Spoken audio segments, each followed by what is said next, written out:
I was a little closer, so it'd be easier to visit in person to the Field Museum and then visit where in the bird collection. So less than 1% of what you see in the museum is on display, or of what we have is on display downstairs. So the majority of it is in the research collections. I work in particular in the bird one, obviously. So what are the different ways we can keep birds? Well, we can keep eggs, that's number one. We traditionally keep most of the collection as study skins, that's number two. Think of a taxidermy mount. So the bird's been stuffed, but instead of glass eyes and displayed pretty, they're all sort of soldiers lined up, mostly just to save space, and they're less fragile that way. And all the tags you see with those birds tell us where and when they were collected, so we can look at things over time and space. But if you have somebody who's interested in, say, studying flight muscles of birds versus bat, you would want to go to number three. It's what I would call a pickle, but it's a bird that's fixed in formalin, which is formaldehyde, and then stored in ethyl alcohol, but the entire bird is intact. And then the last way we keep things, and this is where I spend the majority of the time as far as prepping stuff into the collection, is the skeletal collection. So say you found a dead bird, and most of the stuff comes in through salvage programs, so birds at windows during migration, but it's been laying there for a week. Well, if it's rotting, I can't stuff it. The feathers all fall out because the skin's deteriorating. But what I can do is clean the meat off the bones and then just have the skeleton. And it's a great way of looking at size of birds and that. So you're using flesh-eating beetles to clean it up. So that would be part of the museum tour, is to look at our live domestic colony. So I take care of the research collections, and anybody who works in the collections have their particular areas of fieldwork and research. And for me, I've been working with peregrines now for 37 years, so I'm being close to my 40th anniversary. You guys being birders, you can tell them apart. We have the immature on the right with the brown with the vertical streaking, and the adults that are on the left, which are slate gray in the back and the barring on the front. They have the characteristic mallard stripe. Peregrines, being part of your raptor family, so your hawks, falcons, eagles, owls, exhibit what they call reverse sexual dimorphism, which is a fancy way of saying girls are bigger than boys. So if you were going to name, well, the common names that they use for a male peregrine, they call him a tiercel. It means a third. Just means he's a third smaller. He's not a third of the size of the female, just a third smaller. And they call the female a falcon. So here's the tease with, this is one of your guys, and I'm going to hear it at the end of the stick. You're going to have to listen to me for a little while, tell the peregrine story, and then we'll talk about your guys in Peoria. All right, a little bit just the history of peregrines. You had a cliff-dwelling bird that was on every continent except Antarctica. They're using the ledges of the cliffs to nest on. But when you hit the 1960s and 70s, you had the North American population was down to 11%.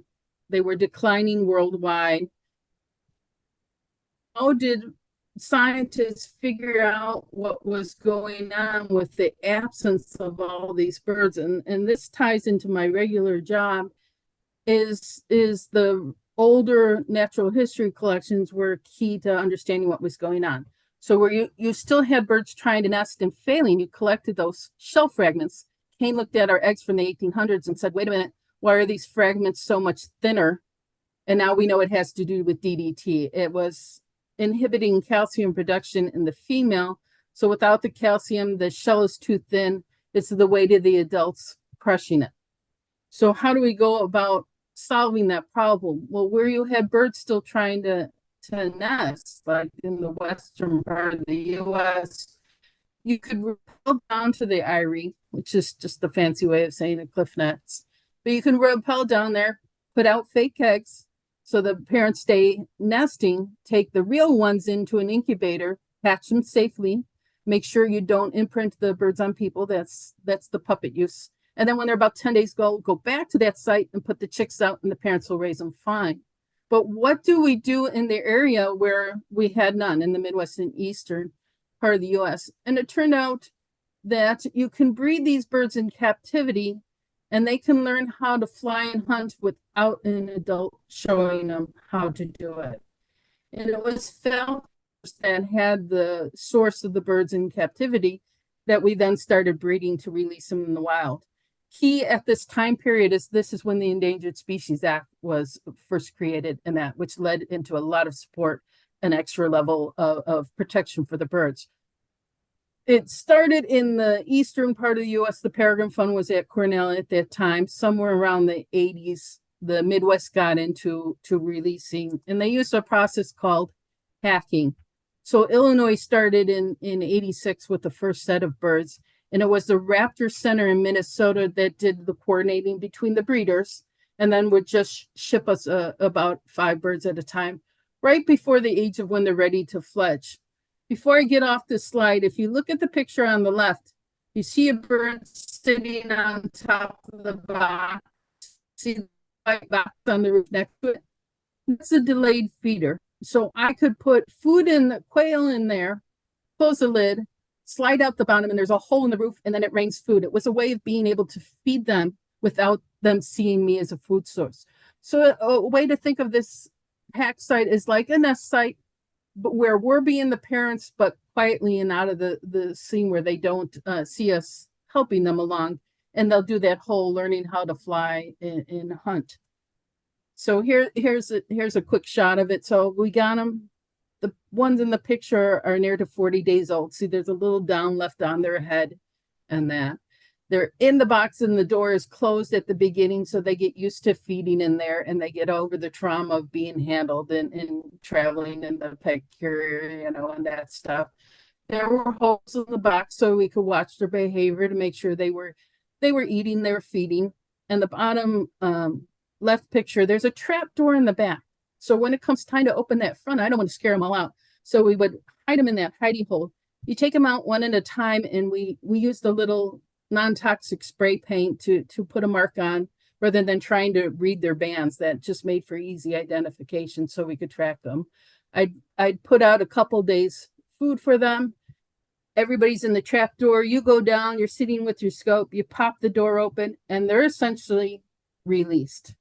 Now they're going to spend the next 3 weeks learning, again, those flight behaviors and that. And when you start seeing them take food away and eat it somewhere, or mantling it, or doing behaviors like plucking a branch off a tree, like hunting behaviors, you can feed them a little less and less, and they're really not dependent on you so much anymore. I remember one day they were hunting migrating bats. I couldn't figure out what was flying like a butterfly crazy until they were dropping debris on it, and they were clearly, again, learning how to hunt on themselves. Now, the releases that Illinois did wasn't because I want them to live at Illinois Beach State Park and I'm going to tell them, hey, I let you go here, you stay here to breed. Keep in mind that, yes, we want to go to cliffs and that, but they're going to disperse on a regional basis. Again, it's a nest, and I'm going to go somewhere in the area. And I always work my dogs into the program. And it's just a reminder, again, wild birds, they go where they want to do, and you're not going to tell them where to stay and whatnot. So you hope for the cliffs. Where did they start showing up? They started showing up in the cities. But when you think about it, the city is nothing more than a pseudo cliff. Ample prey in your resident birds and your migrant birds. All the ledges from the building ledges are just like cliff ledges. They were unoccupied for breeding spaces. You didn't have to worry about species like great horned owls that had moved into a lot of the cliff sites, so less predators. It just made a great solution and a place for them to adapt to. And it was that adaptability to the urban environment that helped speed the recovery. If you think of 70s and we're now in the 20s, 50 years is really not that long to talk about going from a species that was almost gone to now we're past historic levels. They came off the federal endangered species list in 1999 and our state list in 2012.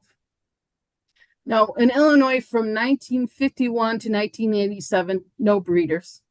We had a goal of hopefully maybe 3 pairs would set up a territory. We're a plain state. We're not a cliff state. Where did the first pair set up? And this is the very first pair. You're near the Sears Tower. So this is what I call my whacker site. The black arrow shows the ledge they found. I couldn't pick a nicer ledge. When they're selecting a on the side, they want to be out of the prevailing winds. They want to be somewhere where if she's sitting on eggs, can she see all around her? If you think of a deep window well and the only place you can look is up, that's not going to be good for them. So you need to have some kind, it can have a ledge to it or a lip to the, edge of it, but not something huge. It just was a perfect site. By the way, that bird's name was Harriet. She was hacked out in Minnesota, and she paired up with a male and that we let go. His name was Jingles, and they 1987 infertile egg, 1988 was the first successful breeding, and that site has been used every year since then. You go from 87 where you had one pair, and now I'm using eBird, and that's a part of the way I track them is all you wonderful birders out there creating lists and putting up photos, and I'll look for the rich text format to see who's taking pictures. But anyway, look at your number of sightings this way, and if we pop another 20 years ahead, they're just all over the place. So like I said, we're past historic numbers in the Midwest, and the population is doing really well. So if the role of the Peregrine program was initially trying to help repopulate them, now that they're back out and they're doing fine, well, what are we doing? Let's walk through a nesting season, and I can sort of talk about that and what's going on. But a quick answer to the question would be essentially I'm just a liaison for the bird to the public or to the building manager, their ambassador that says, okay, no, you can't wash windows now. This is what's going on. Okay, you want them here. I will help you make that as easy to live with them as possible. Or no, you want them gone. Well, they're protected under the Migratory Bird Treaty Act. When the nesting season is over, I will help you block it. So again, just being the liaison for the bird. All right. Each year, I want to try to identify the adults as much as possible. If they're banded, in the Midwest, there's no rule of which band has to go on which leg, but in general, we try to put the Fish and Wildlife Service bird band on the right leg, which is too hard to read unless the bird's in hand, and then this auxiliary marker on the left.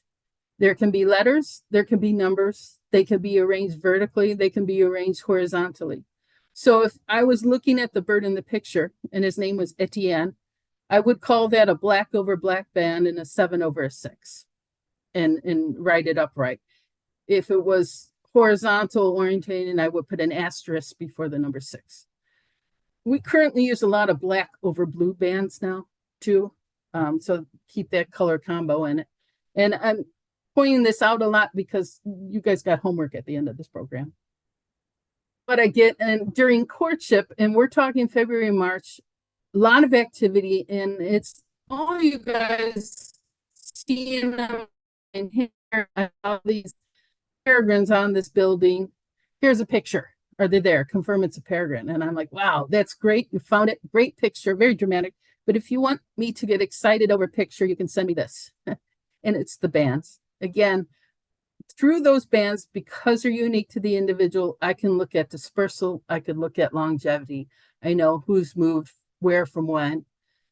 Just to confuse you, the ones I pulled in the picture, the Fish and Wildlife Service band, for a while we had been dyeing it purple, just so we could say Midwest bird as opposed to a Canada bird or an East Coast bird. We don't do that anymore. It actually weakened the band in the process. And you can see in the upper right corner, she's actually missing the Fish and Wildlife Service band. It probably broke off because they were too weak. So, and those would be older birds that I doubt you would see that now, but who knows? If you look at and identifying the birds, we're all our, I put the bullet in Chicago, but it's really all our Illinois birds. You can see they've come all from all over the region. There is a slight tendency where I get the majority from Wisconsin, but they can be from anywhere in the Midwest.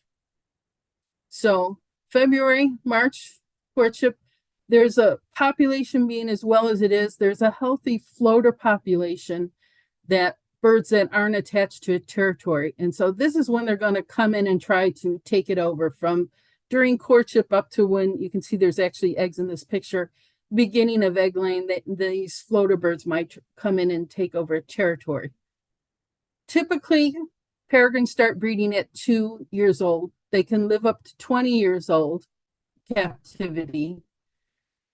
Early on, so 3 years ago, I could see a lot of younger birds, and I can see breeders up to 18. Nowadays, because they have to compete with all these younger birds, I generally see the first time breeders at around 3 or 4 years old. And if I get a 15 or 16-year-old bird, that's getting pretty old. They just then can't win that fight for a bird trying to take over.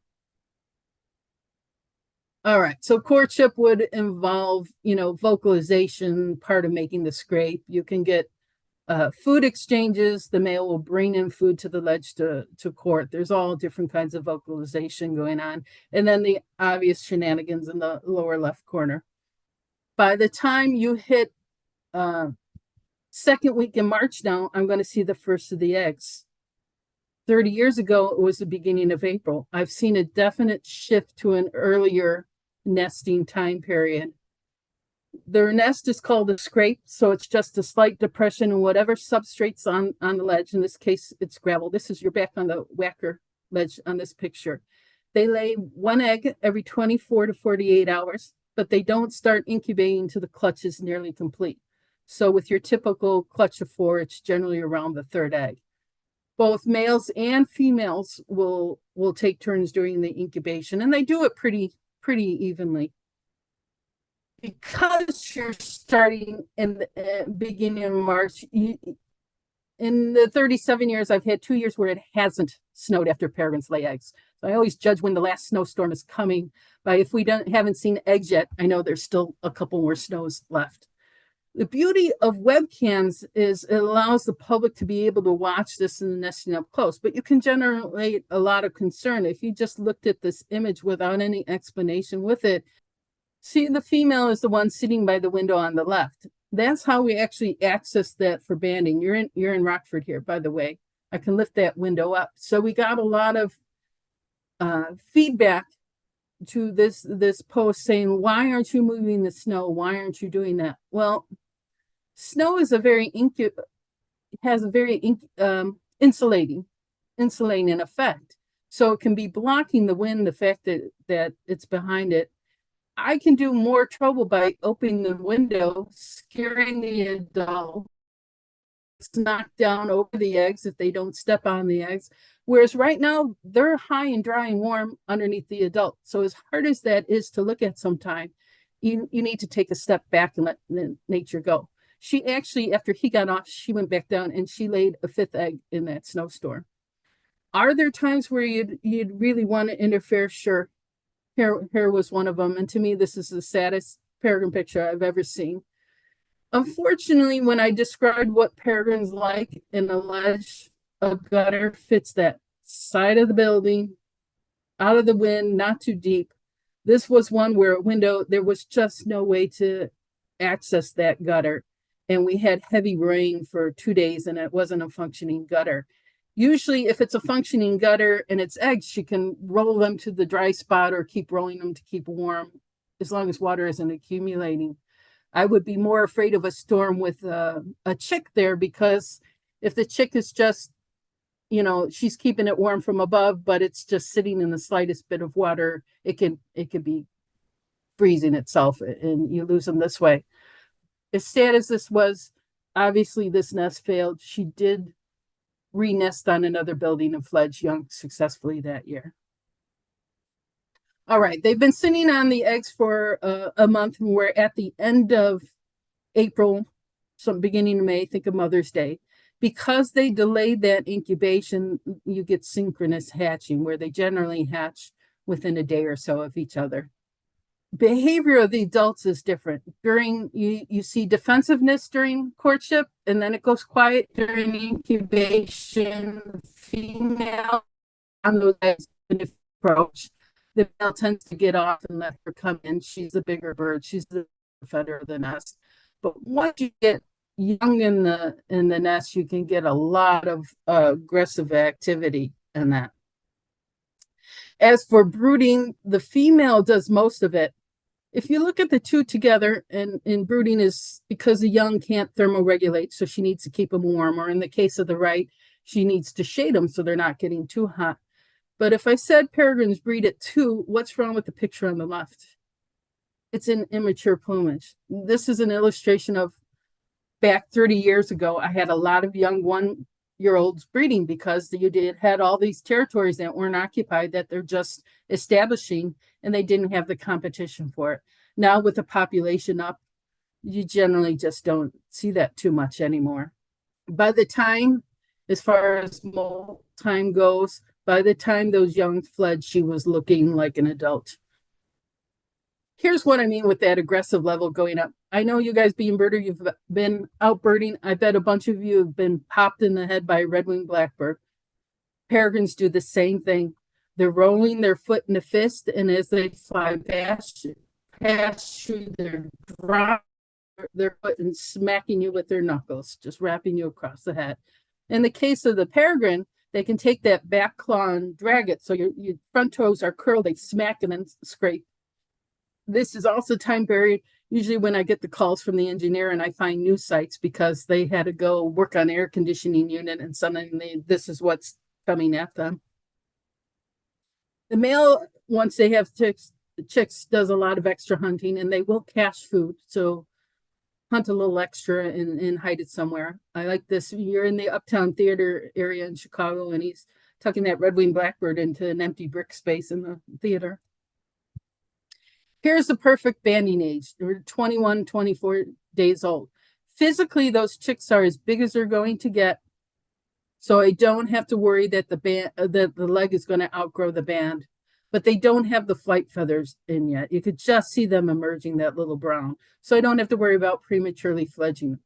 If there's any doubt into my mind, the size, I would put a female band on, female being the larger of the two. I don't have to worry about it that way. So if we want to grab those chicks, this is my favorite work photo. It looks silly, and because they want to hit the high point, the adults, you're creating an artificial high point. So it's me grabbing the chicks. My boss, Ben, is behind me. The guy to the left is John Bates, who's the curator of birds at the Field Museum. And then my colleague, Dylan, all you see is his hands. So I bring 3 strong guys to protect me from the little birds as I grab them. But anyway, they're not swatting at the birds with the broom. They want to hit the high point. You're just sort of keeping that broom between you and the falcon. And if they hit the bristles, they can safely go through them and that. Does they ever get past the broom? Sure, sometimes. And that's why we're wearing bike helmets. It's not because if we fall 37 stories, it's going to do us any good. It's because if she does come through and pops us in the head, it's protection for us. But for the most part, those brooms work fine. Now, the chicks can't fly into his defense, their defense mechanism. They flip on their back and they try to grab you with their feet. Those talons are razor sharp. It's smart defense. It makes it nice for me because I can just put my hand out to grab them. They grab the glove and I can just scoop them up. If we have an unbanded female, I might try to catch her because then I can put bands on her and we can be tracking her forward. The UIC picture on the left, the first year I used a net, she likes to come basically out the window above. You can't quite see it. Last year I was just able to grab her at the window with my hands. The one on the right, same different site, but it was just able to grab that female. And then I could hold her and keep her safe while my colleagues can then get the chicks. And we're going to bring the chicks to put the bands on inside so you don't have to be dealing with the adults and keep them safe. For upper left, why are they in the funky little cardboard box with the compartmentalized? Because I don't want them holding on to each other. So it's to keep them safe. But while you have the opportunity, you're putting the bands on, that's in the upper right. The upper left, I can collect the ectoparasites on them. So feather mites and flies and what kind of organisms that way. We can take a little bit of blood sample. That's what's on the lower right. Then we put it on a card called a Watman card. And it's just actually just taking a few droplets, like when they test your blood before you give blood. Same thing. And there's a preservative on that card. And later on, we can look at genetics. We can look at bloodborne parasites. If I want to know the sex of the birds, we can do that through the blood. So it's archiving all this information from the chicks. And then they go back out. Oh, it's also an opportunity for this whole banding process for education. I love Evanston Library welcomes the public in a way that's phenomenal. They just have the resource and the space, and kids get up front. And it's nice to talk to people that know about birds and that are older in birds and can appreciate it. But when you can talk to a kid and get him excited about science, there's nothing better than that. Rockford, I start banding next week, and Rockford will be on Friday. They usually live stream it if you do Facebook and that. So you would look for Chicago Audubon, and that'll be live streamed, the whole banding process. All right. So you put them back out, and the parents take them fine. If there was any risk of the adults not accepting them back, nobody would be banding. You want to successfully breeding birds. Banding is just a luxury. This guy, I'd put him at you're close to 30 days old now. There's still a lot of down left. Here we jump another week or so. I'd put that chick on all the way on the left to about 38 days. He's still got a lot of down left. I bet it's a female. The males being smaller tend to feather out first and faster and tend to be the first in flight just because they're smaller. So they finish developing faster. And then first flight. So we're now at beginning of June, somewhere around June. And saying the word flight is generous because they don't know how to fly. It's just a glide down to another level. So if you're on a ledge of a building, it could be another rooftop nearby. It could be another ledge of the building, or on occasion, they can go all the way to the street. If we were at Illinois Beach State Park or up in Waukegan, a pair there, they can sit on the beach fine. You don't have to worry about them. But in the city, we tend to pick these up even if they're fine. They don't know what to do. They're not going to figure out how to get their way back up. It also provides the opportunity to band sites that are inaccessible, because if they land on the street, then I could put the bands on them. Then this guy he was at Union Station in the city, and he needs a little briefcase under his wing. All right, we take them in, make sure that they haven't broken anything. If we can put them back in the nest, great. If we can put them on the roof of the next building, that works too, as long as you're right where the adults are. If I don't know where they go or they need long-term, the lower middle picture, they're free flight chambers. We work with Willowbrook Wildlife Haven, which is out in Glen Ellen. And those birds can do the same sort of thing, learning how to fly and how to hunt, but safely in those big free flight chambers. And then once they're old enough and able to do all, then we can release them. So it's a little longer captive time, but they're going to be fine. Once they are out flying, you're that same sort of in the hacking process that I mentioned. You're spending 3 weeks learning how to fly, do it well. You see acrobatic things like that. I love this flight picture because that same pattern of going up is used both for food exchanges that we saw in the adults in courtship or in a territory defense. And this was just kids playing together. All right, so then that's pretty much you're through the season, and that our adults, for the most part, stay year round, and the young migrate out of the area, but we occasionally have an adult that migrates. So let's just talk about some of the things that I see, interesting things that I see in a little bit of research, and then we'll get to your birds. I look at this picture. If you look at this picture, do you think any of the birds need help? Everybody shake their heads no. Again, with the webcams, we got a lot of calls on that one. The bird is blind. You need to take it to a vet. Well, it was sleeping. And they thought the eyelid was broken, and the falcons, it goes from the bottom and closes up. Ours go from the top and close down. Theirs works the opposite way. So that's all fine. Yes, they lay down when it's hot. and they lay down and spread their wings open. Yes, they go into the shore and take a bath, play in the water. And no, they don't walk like people with a normal stride, or like you see a lot of birds do. They do this hip hoppy kind of walk that we get calls on saying, I think it broke its leg. Well, no, that's just the way they walk. But I'd rather people ask and then I could educate versus then assume it's fine and in reality needs help. Sometimes it's people that need help. Now, think of it, Chicago skyline and all those buildings along the lakeshore, and you have all those apartments and all those legends, lots of places for peregrines to go. That's a good nesting place. And you pick a balcony of the people that are wintering in the Bahamas, they come back and there's eggs in their flower pot. Well, here's the, how can I help you live with the birds?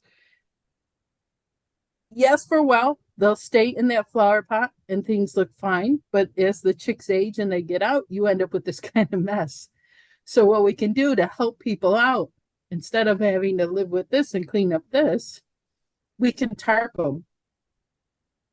That fancy flower pot, and it's hard to see, but the female is actually sitting on the eggs in there. So we're able to put that whole tarp down, and she was on there. Then after bedding's over, you pull that dirty tarp away, and it just makes it easier.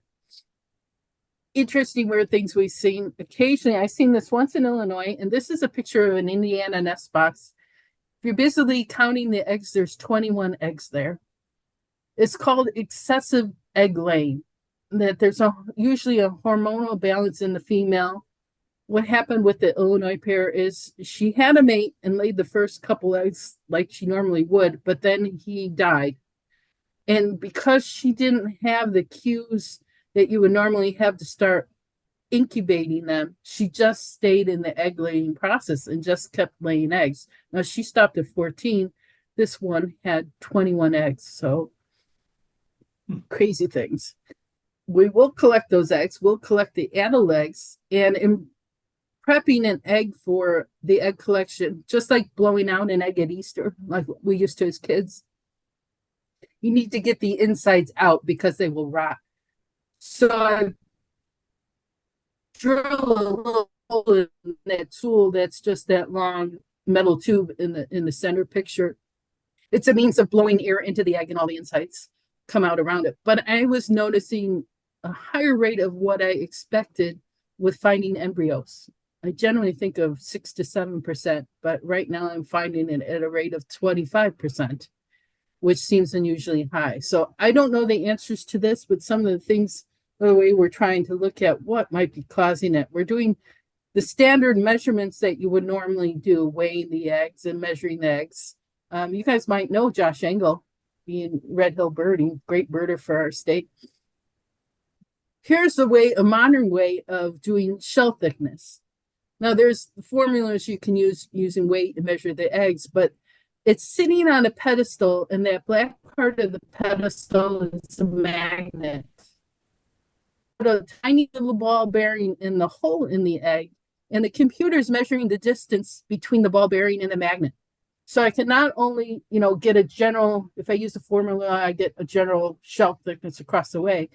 This allows me to map out the entire egg and see the thickness all around. And it makes sense when you think about it, but the center of the egg tends to be thinner than the ends, which is the apex. But that's because you're rolling them across the center. You're never doing end over end. You're rolling them the other way. But we're able to look at shell thickness. So is that going to be a problem?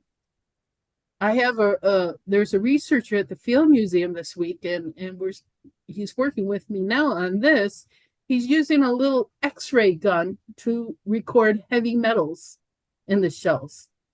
Now I've done some sending when I blow out the eggs, I save it. I've sent that off to labs so we can be looking at organochlorine and PBDEs, which is a flame retardant byproduct. So what chemically is going on, and can look at heavy metals, but this is a way of doing it through the shells. So I don't know what it's going to show. This is just current things that I'm working on. Why we have them and we're out at sites, we tend to look at prey as well. I might collect prey feathers. Being birders, do you guys have a clue on that one? This is a tough photo. I'll give you a clue. It's what number one is, which is also just giving you some time to try to figure them out if you want. So 2 go on the shape and that. 3, I bet you can do the family. 4 is a favorite prey item. I see a lot of 2 species of that, along with blue jays and flickers, slow straight flyers. And then the 5th one is tough because you can't really see the blue color to it. But okay, the answer is these. So that prey in the one bird's talons was a cedar waxwing, and that's what the feather was, the number 1. And chimney swift, yellow-bellied sapsucker, yellow-billed cuckoo, and then bluebird. If you're looking at prey, you can be looking at what kind of pesticides, chemicals are coming in through prey. So maybe they winter in countries that use DDT stone, that's coming in. Or what's going on right now, and I'm having a problem with, this is my whacker female, and it's, again, tough to look at the prey, but if you can see the feet on that bird, it's a duck. It's a wood duck, actually. And I don't know what's going on down by you, but in the Chicago area in February, our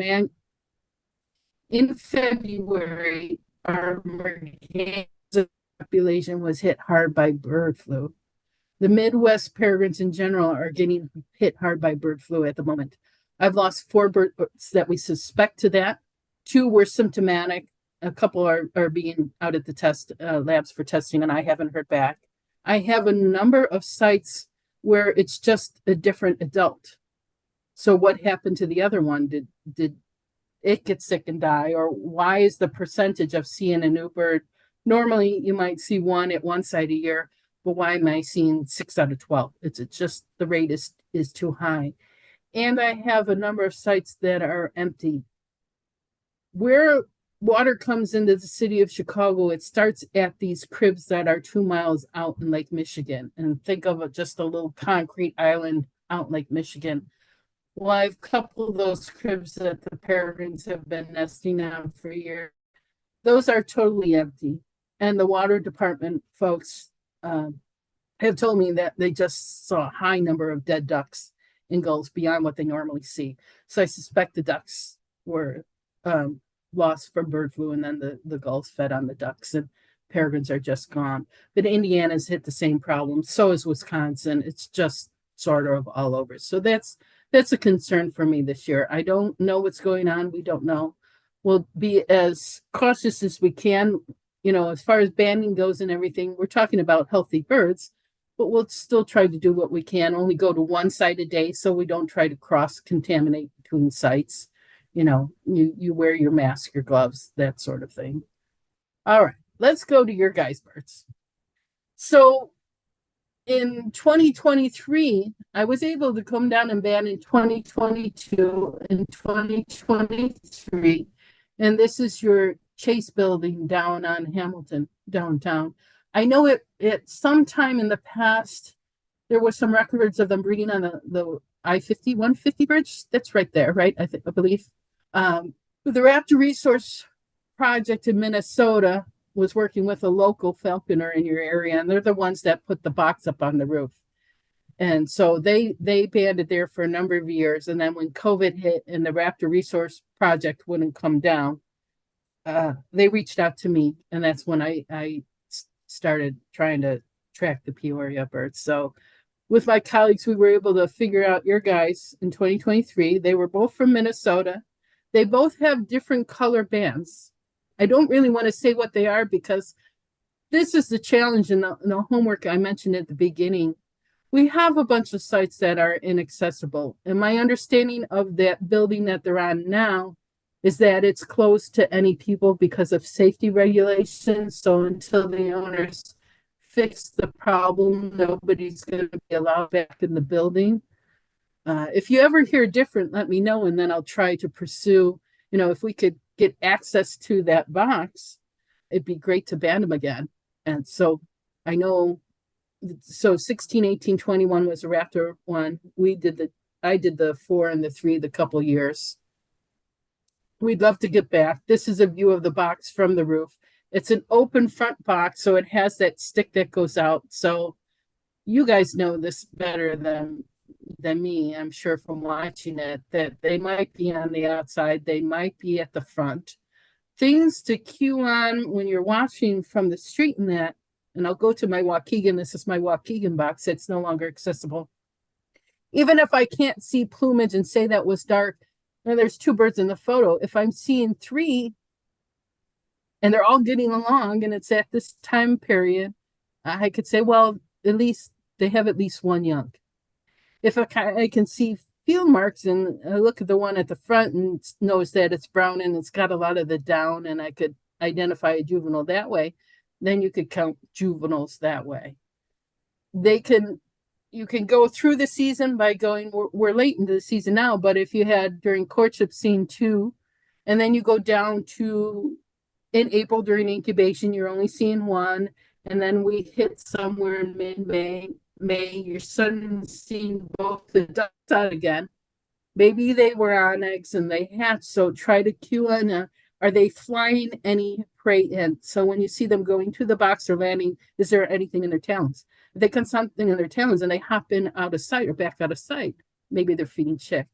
It's tough to gear on the time, but your best time for seeing immatures up front is the week before fledging. So it's kind of what you're seeing the way in this picture, and that I would guess you're not too far away from that because you're further south. And I'm starting my banding next week, which putting my young at 21, 24 days old, I would say you're a week ahead of that. So maybe, the last week in this month of good time to concentrate.